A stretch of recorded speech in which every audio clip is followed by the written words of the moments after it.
Insights, solutions, and networking all come together at RSA Conference. Join a global cybersecurity community at rsaconference.com/ITSP Mag 24. Well, hello everybody. This is Marco Ciappelli. I am flying solo today for the pre-event coverage of RSA Conference. We usually do it with Sean, Martin, and myself, but we are doing so many amazing podcast episodes even before getting to RSA Conference that we're giving a break to each other. So he take care of some, I take care of some others.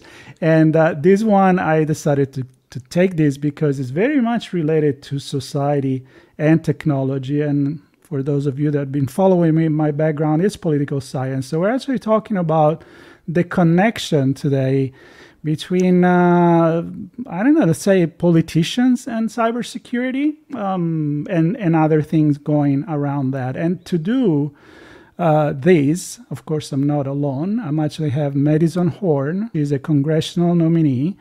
And she's going to be at RSA Conference as well. Her background is in cybersecurity, and she's running for Congress. So we're going to talk about a lot of fun stuff. And I want to welcome you to this show, Madison. Yeah, well, thank you so much. Sorry you're flying solo, but agree, only fun topics today. Yeah. This is all thank you for having me. No one else. Sorry, audience. Yeah. No, it's with you. It's with you. So, introduce yourself, please, for our audience, and then we'll dive into some fun conversation. Sure. So appreciate just the time in this space here. As you mentioned, I'm running for Congress. I'm actually running for Congress in the great state of Oklahoma, which might be a bit of a plot twist for some. But I've spent the past 15 years working in cybersecurity across the United States, from red teaming to incident response to leading a team at Siemens Energy, always focused within the critical infrastructure space. That's kind of, I would say, the industry that pulls at my heartstrings more than any other. And so I've been in the political realm for the past 2.5 years. I initially ran for the United States Senate in preparation for this race, and excited to be at RSA and to continue to absorb and learn from the community. Well, that's great. I have to say that it's now 5 years ago, maybe, that I was at DEF CON in Las Vegas, what they call Summer Hacker Camp. And there was an entire group of politicians walking through in a place where usually you don't see legislators or politicians. Sure. And that was the day that we really realized that this connection needs to be done. Now, I don't know how far we've gone since that day. I know there is CISA, there is a lot of things that are involving the government, but I want to hear your perspective, because I know you're actually running with cybersecurity flag in your hand. So what made you decide to do that? Yeah, I mean, it's a great question. And I love Black Hat. I wish I was actually taking this in my campaign office, but it was a mess. And we had a lot of volunteers there today. But I have all of my DEF CON badges and a couple of challenge coins just from all the different ICS villages and the policy hacking village, which was the first that came to DEF CON last year. So I love seeing the intersection of both policy and, obviously CISA has done an amazing job. But that wasn't your question. Why did I make the decision to run for office? To be frank, incredibly frustrated at the fact that, there are individuals that are leading major policy changes that really are kind of clueless about the basic way that technology works, whether that be data analytics or data correlations or, how platforms make money. I think, a famous line from Congress at this point was, when they were asking Mark Zuckerberg, how do you make money? And he was like, ads, digital ads. And so it's just beyond. And so when we start talking about real problems and challenges, whether that be online data privacy, protecting kids from mental health challenges, or we talk about the impending threat from China to our critical infrastructure, there's really just an entirely lack of understanding of the potential impact, risk, and what does that mean? How do we need to move policy forward? How do we need to collaborate with the public and private sector? And right now, I just see a lot of demonizing of the public sector or the private sector. And, it's just not the way forward for us as a country. And so, as we started seeing, not to get political, like as far as like parties go, but as we started seeing this wave of the lack of true leaders, I think being in office, and what I mean by that is people who really understand the purpose of leadership, and to me that is service and putting people back at the center, then it was just a call to action for me. I'm from a super small town, grew up really poor, and so it just taught me so many things in the way that I want to present myself as a leader. That's really cool. And I guess a passion for technology. I'm assuming that kind of drive you to do this career, and then realizing that something needs to be done. And I have to say, it's very hard to connect the dots sometimes between how fast technology is going. Generative AI a year and a half ago, we probably wouldn't even talk about it. Sure. And how we are lacking, I think, a plan in Congress and legislative level in general. I follow Europe, being from Europe originally myself. The AI Act, the GDPR, everything seems to be coming from there first, and then eventually we got the California Privacy Act and other things. So, but it seems like it's always an afterthought. So is that your vision to make it at the core of initiatives way more than what it is now? Absolutely. And, you talk about, different legislation starting in Europe. And I think it's because we're just very much free thinkers. Americans are known to be very independent. We don't want government intervention. And so I think that keeps us from actually taking action in ways that the market needs to be tamed in some ways. Someone's going to hate that line. But what I mean by is, you talk about emerging technology and it seems that we're always behind. And it's because there is a general lack of awareness of the current state of where technology is today and what it's capable of doing. When, ChatGPT came out, then everyone's like, oh my God, AI. And then I would say folks in the sector or just in the tech field in general have always said, well, we've had AI for a while. It's just data analytics and data correlations, and now it's publicly available for consumption. And so it's just a entirely different ball game. And so when you ask about my grand plan, I haven't laid out every single piece of policy. I think it's got to be done based on priority. To me, when I think about the intersection of policy and tech policy, and it initially goes to national security. It goes to economic security, especially in my state that I live in. That's one of the poorest states in the country. And we have bills being passed today where, we're no longer going to fund programs that allow for individuals to have low cost internet. And, what is this, to the 1900s, there was a study done that if 10% more of the individuals living in my state, the economic impact of that would be $19 billion. It would create something like 275,000 jobs. And so what are we doing across the country to ensure just basic things like internet? And I think that those things are pushed aside because it's not electricity, it's not food, it's not water. And so it's seen to be a privilege to have basic things like internet.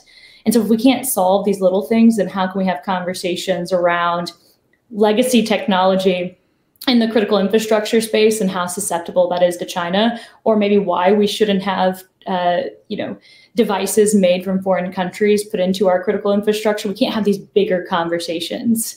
And so I think that's why we have to have individuals in leadership roles that actually understand the fundamentals. Yeah, I agree with you. So one of the things that I often bring to the conversation is the fact of how every company now is a technology company. I mean, either you want it or not. And you mentioned the need for something like that, and especially in creating new jobs. So let talk a little bit about that, like technology being so pervasive that you just simply can't ignore it. Yeah. Well, it's not just that, but what the tech industry does is really creates economic opportunity and stability. Forgive me, I'm always going to go back to Oklahoma. It's not because I'm trying to put a plug here, but it's just a really, really good example. We are heavily oil and gas. 25% of our industry in Oklahoma is the oil and gas market. And, obviously the edges of that technology are the service companies and the vendors, but they're, the idea is that we're going to capture more of the manufacturing market, which I think is a great idea. But how many jobs is that actually going to create when we have AI and we also have automation coming in? And so what we're talking about, maybe 1,000 jobs. And so I think when you look at states like Oklahoma and what the tech industry can do, what remote work opportunities can do, then I think it's critical for us to think differently. And that's all the way from workforce development opportunities, how you can leverage vocational programs. It's a number of things of what the tech industry can do for a state economy. Yeah. Let's talk a little bit about next week, because this one is going to be published definitely before the beginning of RSA Conference. So maybe people are going to look at this right now, and we are actually at RSA Conference. So how important and why did you decide? I don't think you're speaking there this year or anything like that, but you decided, I'm going to be at RSA Conference, which for people who are not familiar, it is the biggest, if not one of the biggest conference for cybersecurity in the world. So what are you expecting? Sure. Yeah. Well, the first question of the why versus what am I expecting? So the why, I mean, we've already recognized here, right? Technology moves so quickly, and I haven't been a hands-on practitioner. I haven't worked in the cybersecurity space. I was a CEO of a cybersecurity company here in Oklahoma for the year in between my campaigns. But realistically, I've been out of the space. And so, opportunities like RSA, to me, keep me fresh. I'm interacting with individuals who are, either developing or investing in cutting edge technologies. They're looking for opportunity to place new jobs. They're looking for ripe markets. And so I think it's an opportunity for me to not just talk about like my candidacy and what I'm wanting to do and advocate for the cybersecurity community, but it also keeps me informed and up to date. So then I don't become the individuals who's like, how do I work my email? Can I PDF this? And so it's critical for me. And I also, I want the support of my industry. The day that I do get elected, I'm not going to be, it's going to be tough in the current climate. Then red or blue, it doesn't matter. Either party can't get anything done. But because of the fact that I will be the only person with a cybersecurity background, to me, it'll actually allow me to pull a lot of walls down and just offer, an area of expertise, whether that be in national security and foreign policy conversations, or that be on the topic of critical infrastructure or workforce dev or education, then I can purely just be a subject matter expert and hopefully just find solutions for some of the major problems. So that's why I'm attending. That's why I think it's so valuable. And hopefully just to ensure that people know that they have an ally. And are you going to some keynotes? Do you have an action plan there? Sure. Maybe some panels that you want to be present? I mean, we have a lot of conversation, and every single aspect you're touching, it's happening there, right? So there is going to be something about politics, something about privacy and ethics, of course, a lot about practitioners that, they know way more than what I know. But what I care is what you care. It's like, how is this going to affect me as a citizen, me as a person, me as a career, me as a, everything. Yeah. And, well, I'm getting so many questions around the way that I believe that AI is going to impact the workforce and job elimination, job creation.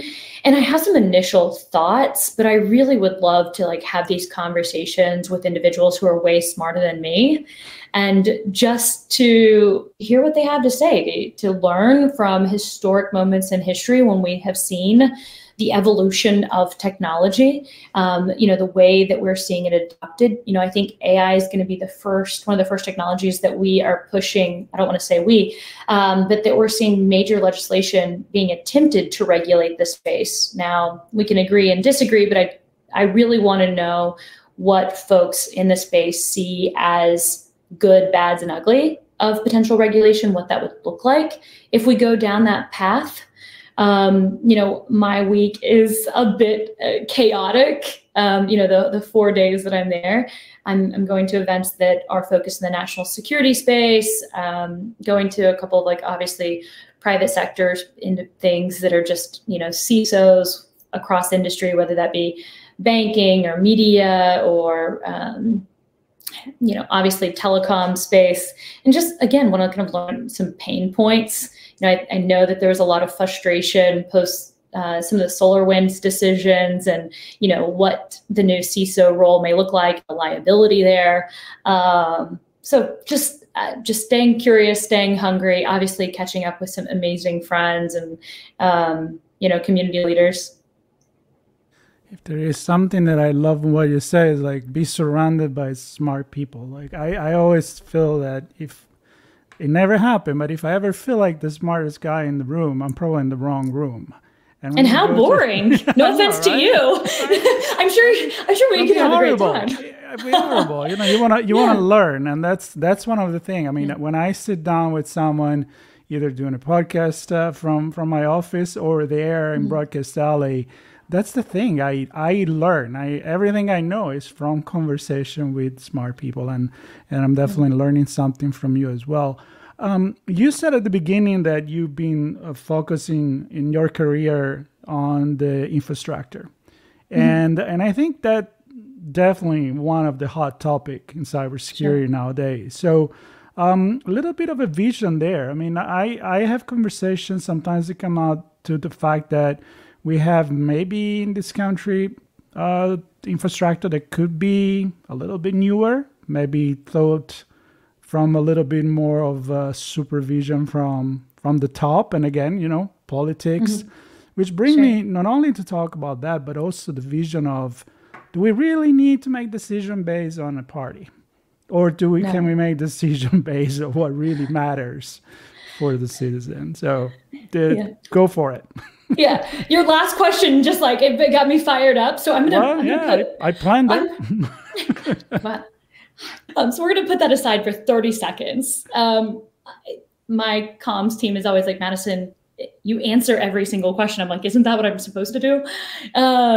So talking about vision for the critical infrastructure space, this is an industry that has understood the potential risk from our foreign adversaries for a very, very long time. I've been in this space for 15 years. Again, I was an executive at Siemens Energy, and I chose to work in this space because I truly felt that I was serving something that was much bigger than me, and also representing an industry that is highly misunderstood. When you talk about the electric industry, the utilities industry, there's nothing sexy about it. But, can you imagine if an entire city doesn't have running water or electricity? It's going to create chaos. Your banking system's not going to work. You're going to have hospitals that aren't going to work. And so when you talk about the impeding threat across the sector, then I think that we have to, us as practitioners within the cybersecurity space have to understand that we're trying to solve a problem and not just sell a product. And so I really want to be a part of the industry conversations and how we're building regulation. I love the CISA cyber trust mark, and where that is actually saying that these devices pass a certain set of standards, that they can be appropriately managed. They can be, I'm getting in the weeds here, but my point being is there are ways for collaboration between the public and private sector to solve really small problems that can have really huge impact. And there's going to have to be an investment, in my mind, from the US government to modernize our critical infrastructure rapidly, especially as we're staring down the barrel of a potential war with China, and obviously already threats from Russia, as we saw 2 weeks ago, a hacktivist group or a hacking group state that they did execute the attack against a US water system. And so what does that look like? What does retaliation look like? How do you hold them accountable? None of that is defined right now. And so I want to be a part of this new generation of leadership that is going to be able to operate and hold adversaries accountable. And that may sound very fear-mongering, but it's the Wild Wild West. It is absolutely the Wild Wild West. And throughout this entire conversation, pulling on your intentional plug to make me fired up, I would say majority of Americans don't. Can I curse on this podcast? They don't give a damn about party. No one ever is like, hey, there's a really big problem here. Wait 1 second. Are you a Democrat or a Republican? Right? When have you ever heard that in a conversation with your neighbors, your friends, a boardroom? It's never. It's, do I have the resources that I need? People, money, tools, right? Mm-hmm. Those are the three things you're looking for. It's never party. And we've gotten to a point in the political climate where it only matters the party that you're serving. Mm-hmm. And I think that that's disgusting. I think that it is now the rot within the American political system is that we've lost any type of courage in our elected officials to take a stand on anything. And I think that it is long-term, it's incredibly detrimental to the economic security of America, the ability for us to continue to stay a world power, you name it. Mm-hmm. Well, I think that the cybersecurity industry in general is used to deal with people that don't give a damn. Because until Thank you for cursing with me.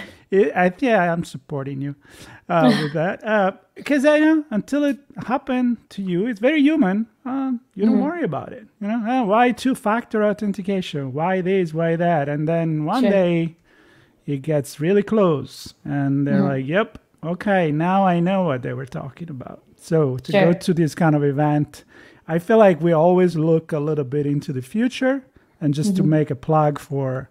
My friends at RSA Conference organizer, the theme this year is the art of possible, which is very, very inspiring theme. And I think that it will be really good for you to go out there. I hope you find the conversation that you're looking for. And hopefully I will see you around. Maybe we'll just wave because I'm going to be running and you're going to be running. But I am very, very happy that you found the time. I know you're busy to stop by the show, and it was a very, very exciting conversation. I think I'll make people think, which ultimately is what I like. I hope so. I know it was all very, it was all surface level in a quick conversation, but I hope that it provides some value and just kind of some thought processes on, again, I think the need for us to have individuals within our space help translating, right? The biggest, I think, problem within our industry is being able to translate what we're trying to accomplish and the why. And so, I hope it just provides a lot of thought and opportunity for people to reach out and have bigger conversations. Absolutely. And there will be notes in the conversation notes, in the podcast notes, in YouTube, if you're watching on YouTube, to get in touch with you, to go on your website and ask you more questions if they want to. For everybody else listening, stay tuned. If you can make it to RSA Conference, great. I know not everybody is going to be able to go there. So follow us with our coverage, and we'll try to share the journey with all of you. Thank you again, Madison. It's been an honor. Thank you. Thank you. Thanks for having me. Of course. Insights, solutions, and networking all come together at RSA Conference. Join a global cybersecurity community at rsaconference.com/ITSP Mag 24.